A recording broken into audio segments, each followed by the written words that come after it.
Fellow Kenyans,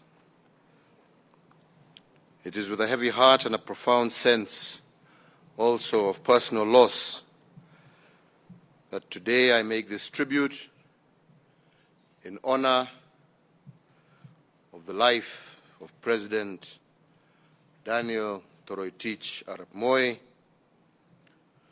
who rested in the early hours of Tuesday, the 4th of February, 2020.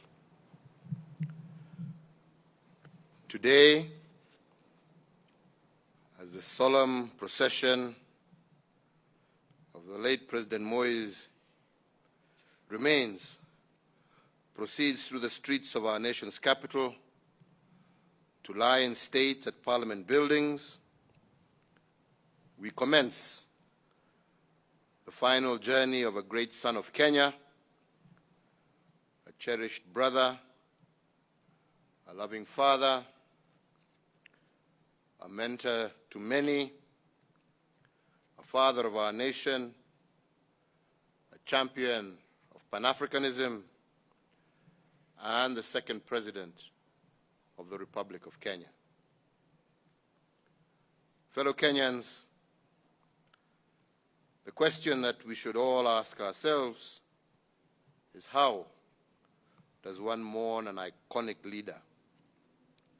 A leader who spent almost his entire life in the service of our nation and whose story of heroism, sacrifice, and service began in the pre-independence era. How is a man who achieved so much more than is expected in a lifetime be celebrated? What would be a befitting send-off or a national honor for a man who built Kenya in large by the works of his hands? A man who, together with other iconic leaders, helped shepherd our country out of the shackles of colonial rule and into the freedom and self-determination of our modern independent state. How else can a grateful nation celebrate the life of a man whose calm and steady hand reassured a young nation and her allies during the peaceful transition into the second administration? Fellow Kenyans, the sun has set on a truly extraordinary man, a masterful yet thoughtful leader, a suave yet firm diplomat, one who served the nation with dignity and honor, one whose wisdom and diplomatic finesse kept Kenya both relevant and neutral, even as the whole world was in the grips of the Cold War.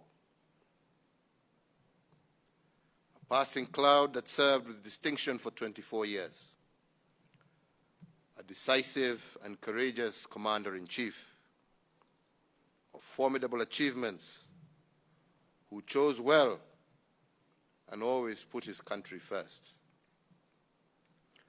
A balanced leader who, during the clamor for multipartyism, on listening to both sides, chose well, setting the stage for national rebirth through the introduction of multi-party politics. A tactful leader who, during the quest for a new constitutional order, listened and quietly chose what was best for our country. A visionary leader who in 2002 when his party and I, as their candidate, lost the presidential election, left office with a gracious last word of advice to those who thereafter took up the heavy responsibilities that he had borne for a quarter of a century. Fellow Kenyans, today we celebrate the life of a patriot who, wherever in Kenya he found himself, he would calm fears and raise the hopes of everyone who heard him. No part of Kenya was strange to him, and nor were her citizens. Deep in his DNA, he understood and prized our culture and national character. To his last day in the office as president, he remained committed and ready to defend Africa and her people. He believed deeply that we had the answers to the questions that troubled our continent. Our nation is not alone in mourning the passing of President Daniel Toroitich arap Moi.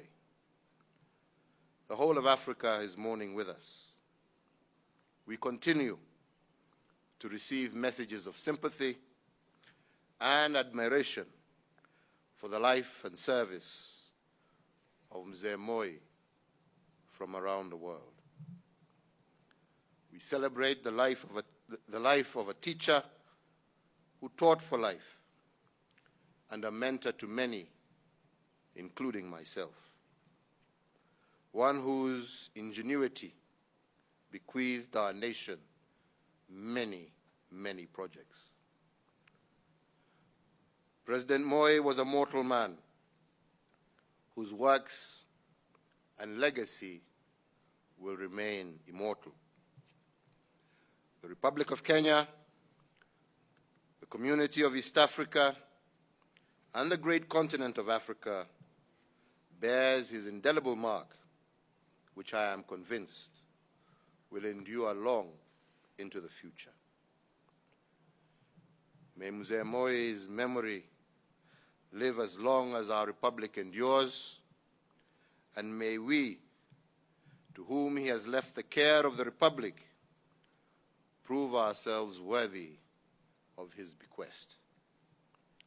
We commit Mzee Moi's soul to the Almighty God, thanking the Creator for sending to us his servant, who after nearly a century of selfless and steadfast service now rests in his glory and his well-deserved reward. May God bless you all. May God bless our beloved Kenya, and may God bless Africa.